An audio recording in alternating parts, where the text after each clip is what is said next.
Assalamualaikum warahmatullahi wabarakatuh. Perkenalkan, nama saya Fakri Maulidi, NPM 12120191102, Fakultas Ekonomi dan Bisnis, Prodi Akuntansi, Universitas RI. Di sini saya akan menjelaskan tentang WorldCom skandal pada tahun 2003. Di sini saya akan menjelaskan latar belakang perusahaan WorldCom ini. WorldCom ini merupakan perusahaan telekomunikasi yang menyediakan berbagai macam produk di seluruh dunia seperti data, internet, komunikasi telepon, dan layanan telekonferensi melalui video, sampai menyediakan kartu telepon berbayar untuk sambungan internasional. WorldCom ini mempunyai 73.000 pegawai yang tersebar di seluruh dunia, dan sebanyak 8.300 pegawai yang tinggal di Eropa, Timur Tenggara, dan Afrika. Nah, saya akan menjelaskan permasalahan di WorldCom ini.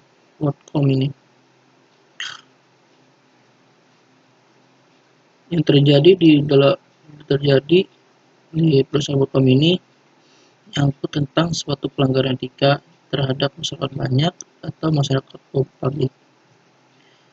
Karena perusahaan ini telah menipu masyarakat banyak dan merugikan publik.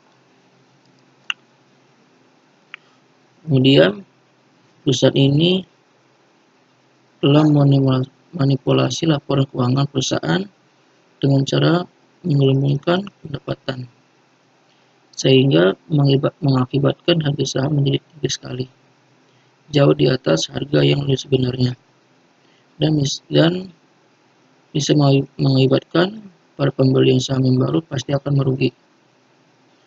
Kemudian para pembeli saham ini sudah akan menjual saham mereka, dan para pembeli saham ini akan meraih keuntungan yang luar biasa.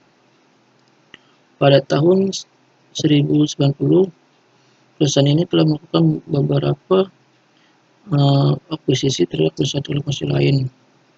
Kemudian pada 1090, perusahaan ini telah meningkat pendapatannya sebesar 152 juta dolar.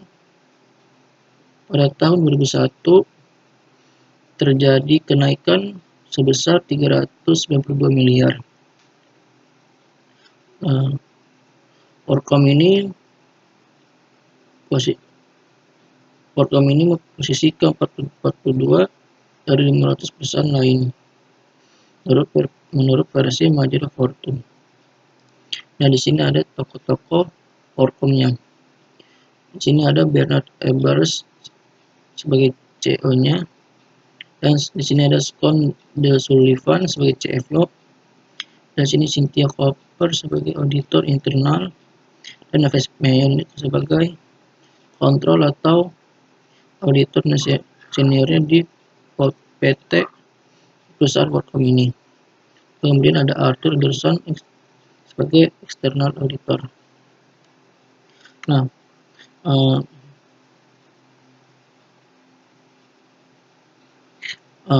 Bernard Ebbers ini telah menyalahgunakan wewenangnya sebagai pemilik saham dan memperoleh keuntungan pribadi sebesar 400 juta dolar dan menjadi saham perusahaan. Dan di sini ada Scott Sullivan. Sedangkan Scott De Sullivan ini sebagai CFO itu dia mengundurkan diri karena terjadinya adanya kecurangan. Kemudian lalu dia dipecat, dan Cynthia Cooper ini menduga ada kecurangan di laporan keuangan. Lalu dia mengecek lagi di laporan keuangannya. Dapat mayor ini, kemudian dia mengundurkan diri karena terjadi kejanggalan di laporan keuangannya. Nah, di sini ada Arthur Anderson-nya. Dia sebagai membantu membuat laporan keuangan yang telah manipulasi laporan keuangannya. Kemudian di sini ada pelanggaran kode etik. Pertama itu adanya penggabungan karena adanya praktik akuntansi keliru dan manipulasi laporan keuangan oleh pihak perusahaan. Kedua itu dana cadangan untuk beberapa biaya operasional dinaikkan oleh perusahaan. Ketiga, akuntansi yang keliru ini dapat ditransaksi karena dibantu oleh audit eksternal Arthur Anderson dan staf akuntansi perusahaan tersebut. Kesimpulannya, pihak perusahaan WorldCom telah melakukan berbagai macam pelanggaran bisnis yang tidak sehat dan kode prinsip corporate governance, dan hancurnya WorldCom ini diakibatkan karena praktik bisnis yang tidak sehat yang dijalankan perusahaan dan telah melakukan kecurangan dan juga didukung tindakan Arthur Anderson yang membiarkan praktik bisnis yang tidak sehat tersebut. Sini ada peran auditor. Seharusnya sangat penting dalam pengendalian kontrol perusahaan. Sini ada solusinya untuk mengatasi pelanggaran kode etik. Dalam kasus ini, dalam kode etik bisnis dan profesi harus menyampaikan informasi yang sebenar-benarnya. Dan sebagai pemilik perusahaan, jangan untuk kepentingan diri sendiri yang bisa merugikan orang lain atau masyarakat. Ketiga, sebagai internal audit harus menyampaikan informasi yang sebenar-benarnya apabila ada kejanggalan dan sesuai kode etik internal audit dan eksternal audit. Demikian penjelasan dari saya. Mohon maaf apabila ada masalah dan kekurangan. Assalamualaikum warahmatullahi wabarakatuh.